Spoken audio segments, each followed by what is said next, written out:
What is a statutory employee on my W-2 form? Imagine getting your paycheck and seeing a check mark in a box that you didn't expect.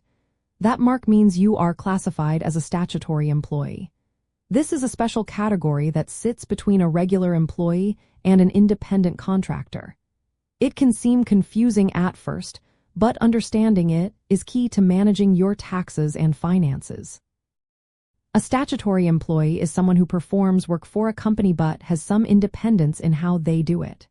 Still, for tax purposes, the government treats them like employees in certain ways.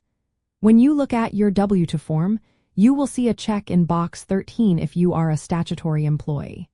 This box is used to identify special employment statuses. Most statutory employees receive a W-2 from their employer. This is different from independent contractors, who usually get a 1099 form. Your W-2 will show your wages in Box 1, which is the amount you report for income tax purposes. Boxes 3 and 5 will show your wages for Social Security and Medicare taxes. Your employer will withhold Social Security and Medicare taxes from your paycheck, just like they do for regular employees. However, federal income tax might not be withheld automatically, so you may need to pay estimated taxes during the year. To qualify as a statutory employee, you need to meet some specific conditions. First, you must perform all your work personally, meaning you cannot subcontract it to others. Second, you should not have a significant investment in tools or equipment except for transportation. Lastly, your work should be ongoing for the same employer.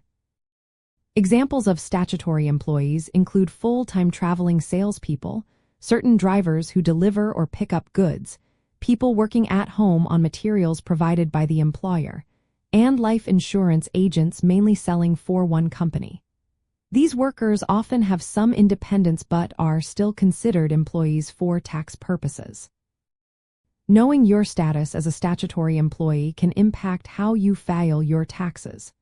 Instead of itemizing deductions on Schedule A, you report your business expenses on Schedule C. This can allow you to claim deductions for work-related costs, which can lower your taxable income. Keep in mind that statutory employees usually do not get benefits like health insurance or paid time off. So, budgeting for these expenses on your own is important. Since federal income tax might not be withheld automatically, making estimated tax payments during the year can help you avoid penalties. In short, if your W-2 has a checkmark in Box 13 for statutory employee, it means you have a unique employment status. Understanding this helps you file your taxes correctly and plan your finances better. It also helps you know what deductions you can claim and how to prepare for tax payments. Being aware of your classification makes managing your income and expenses much clearer.